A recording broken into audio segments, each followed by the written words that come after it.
2:08 on New Jersey Today on the New Talk Radio 1450 WCTC, the voice of Central Jersey. Welcome to a very special Tuesday Tunes at 2. Our phone number 732-545-9282. Toll free 1-888-545-9282. And a very special hello if you're listening live online at WCTCAM.com or at iHeartRadio.com. We're very pleased to welcome a very special guest to the studio with us this hour. We got our contest coming up a little bit as well. But let me welcome back Bev Beveridge is with us from Jersey Shore PR. Bev, welcome back. Thank you, Bert. Good to see you again. Good to be back, yeah. And back the to Tuesday Tunes at 2. That's right. And our special guest, and boy, we were so excited to have her here we today. have a really special broadcast today here Yeah. with bi-coastal Linda Chorney. Okay. Welcome. Grammy All right. nominee. Grammy and nominee, we have an yes. incredible hour ahead. Welcome, You guys Linda. sit And down. Scott. You don't have to sit. Well, a long time, and finally great to have Linda Chorney here. So, Okay, well, it's really wonderful to be here. No, I have laryngitis, so I'm going to do my best, and I have to apologize to everybody. I was going to sing live, but it's okay. I've been recording in the studio. I've been on book tour, and I'm going back into the studio in Boston Awesome. next week, and so my voice is kind of shot. We will hold you to another appearance yes, then. we How's will. that sound? All I right, promise cool. you I will come Well, back. awesome to have you here. The last time we had talked was over the phone some time ago, and it was right around this time where pretty cool event for you, a Grammy nomination, something very few people can say they've experienced in their life. So talk about, has your life changed since this Grammy nomination you received? A little bit. Yeah, a little bit, right? Yes, it has. Talk about what led up to that moment and the music that got you that Grammy nomination, Well, you just listened to one of the tunes that was on the which is nominated. unbelievable. Mhm. Thank Oh you. my goodness, what a great cover of the Stones classic, Mother's Little Helper. Why that song? Well, I felt very close to the lyrics. Mm. And I believe that a 25-year-old Mick Jagger would not really know firsthand what it's like to be a woman and feeling the drag of getting older, like maybe one or two of us around here. Oh, Linda, why are you looking at me? She's looking right at me. And so I felt I had a different delivery of the song and could use a Mother's Little Helper every once in a while. Yeah, Definitely. it's a great take on the song. You did a wonderful job with it, and also there's a Rolling Stones connection in the track, right? That's right. Lisa Fisher, who's just a mad vocalist, who's actually in a documentary film right now. What is the name of the film?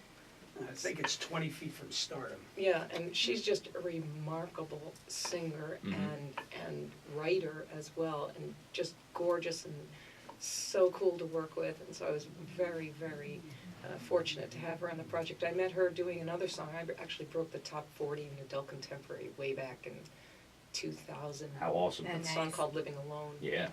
Wow. So it was great working with her. Cool. That's Scott, by the way, who was here with us. Scott, welcome. Good to see Hi, you as Scott. well.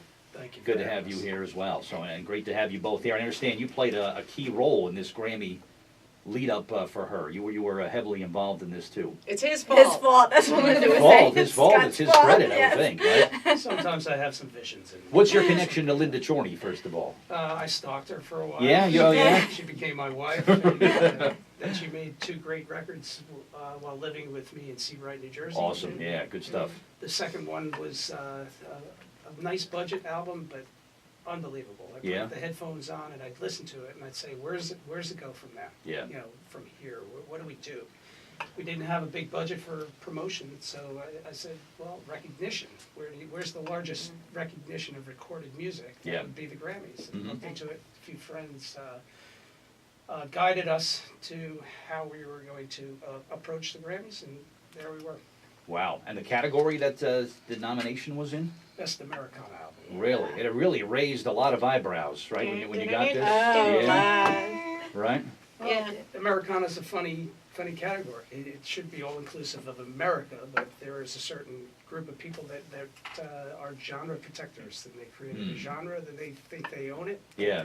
Nobody's ever really defined it. I was the ball, and they were the Bill Buckners. There you go, right? That's Then right. along came Linda Chorney, and yeah. Be the ball. Linda who? Linda who? Awesome stuff. Well, again, great to have you here. Questions or comments for Linda, give us a call, 732-545-9282.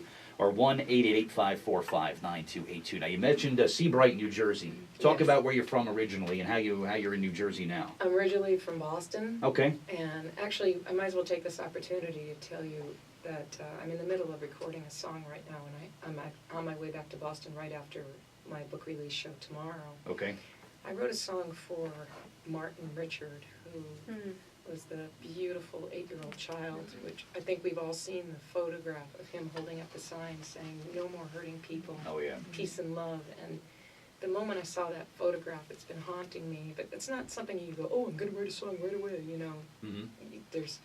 It takes time, and I finally went to Boston last week with Scott, and Scott went to college there, and I grew up there. I spent 30 years of my life in Massachusetts. And walking through Copley Square and just seeing all the inspiration, I wrote the song for his family because, my gosh, the father over the finish line, the daughter losing limbs, Yeah. the mother actually getting brain damage. I mean, you know, a song's not going to bring back Martin, but I had to express myself, and my goal is actually to have a statue put in Copley Square of a life-size figure of Martin holding that sign saying, "No more hurting people, peace and love." And I hope to raise enough money from the downloads. What a of the beautiful song for thing that. to do if that could be accomplished. You know, it would be a fitting sort of reminder as to what that day was and what it meant not only to Boston but to the rest of us, to all of America. You know, it's Yeah, one of the verses says, "To your mother and your father, I'd like to thank you for raising such a fine young man. We will never understand." And God, there was more. I don't have it with me right now. We just wrote it, but oh yeah, your son's a son of Boston now, yeah. and I think it will be a beautiful thing for a lot of people. I agree. Yeah, so you're headed back to Boston later this week to work on that. Okay. Yes, and in fact, there was an entire school of children that came in and sang the song. Wow. We recorded it on Memorial Day Mm. in memory of Martin. How special, yeah. And it was an amazing moment.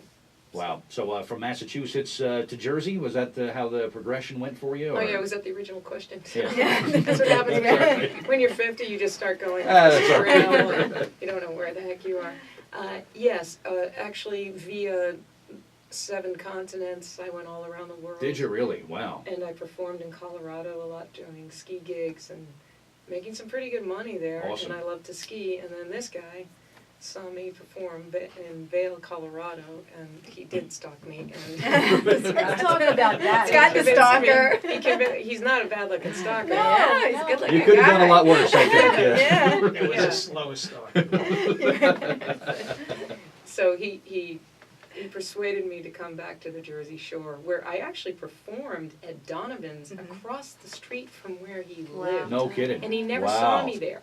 Hmm. That's a fact. That's pretty wild. Yeah, I was All the living way in down. Weehawken. Just okay, yeah, right across from the city, right? Yeah, yeah. You just never know, right? Where what's Yeah, I used to come down to the shore on the weekends. I performed in Seaside at a place called JR's, and I think it was called the Sawmill or something like that, and some sports bars and Donovan's, and it was a lot of fun. I used to come down on the weekends, and that's how I became familiar with the shore. And in fact, was just there on Seaside this weekend. A group of ladies and I from Monmouth County walked from Seaside to see Bright. wow. What was that for? Oh my God. Well, we filmed a documentary that we're trying to submit into a couple of film festivals. And basically, and I understand Obama was here. I missed that. I was in Boston at the time. And I'm glad he mentioned that we're not done here. But the problem is that most of the camera frenzy news crews are done here, but we're not. And it was amazing to see, to actually walk it, to see the immense difference from town to town, even from block to block, even from house to house. It is incredible, yeah. We were in, I believe it was Ortley, Oh boy, yeah. and we interviewed this one guy who, his house was standing and it was fine. Literally next door, totally wiped out. So the 2 neighbors are having beers together. And I asked him what it was like, seeing this guy's house gone and yours not, and I think it was because of the way it was built. Mhm.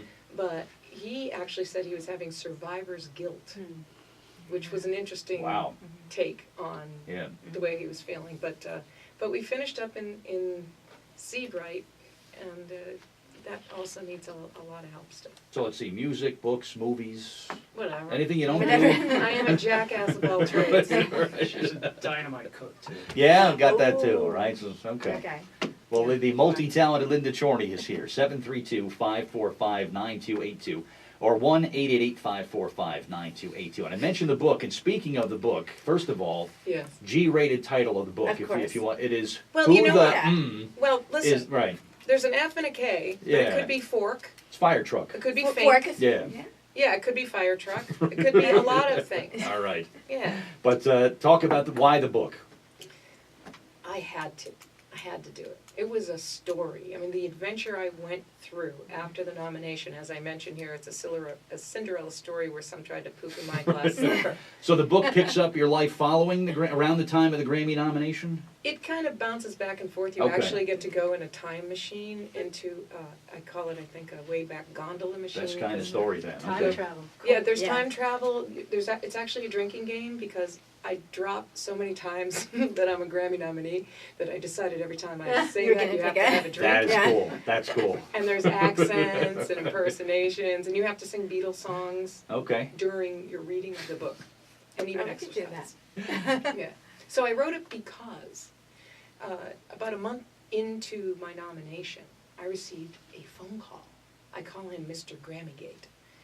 His name is Fred Bonig, and he is an Americana music promoter. Okay. And he called me up, and he goes, "Hey," he goes, "what do you know about Americana?" So I don't know much. I just know they don't like Wow. me. They don't like me. He goes, "Well, I'm going to tell you something about them." And he proceeded to, give me oodles and oodles of information about how their airplay works, certain things that weren't really on the up and up, and he sent me all this proof of this stuff. And then he also told me, "Well, I want you to go back into the Americana charts since their birth, and I want you to listen to every song, the top songs, the number one," and I actually went 1, 2, and 3 myself, and tell me what you think.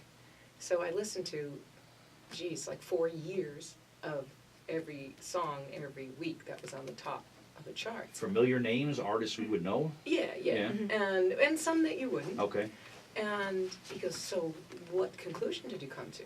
I said, "It's all over the map. I mean, you hear some kind of folky stuff, you hear some even funky, some rock and roll, and some twangy and some country. I would say 60% twangy, but there's singer-songwriter stuff." He goes, "Exactly. So when they tell you you don't fit into Americana, you know that you do. And I want you to, and I'm Yeah. calling you because I'm angry that they're trying to accuse you of gaming the system because Wow. in fact they are."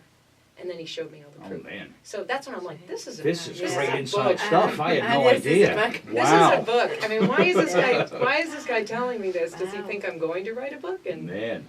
ta-da. How about that? And that's the Wow. book. That's some great inside stuff there that you shared with us. That's very cool. Wow. Oh, there's more. All right. Okay. Well, good. It's We early. have It's time. only We have 2:21. time. All right. We got more coming up on a very special Tuesday Tunes at 2 with Linda Chorney, who is here. 732-545-9282 or 1-888-545-9282. We'll come back, spend some more time with her.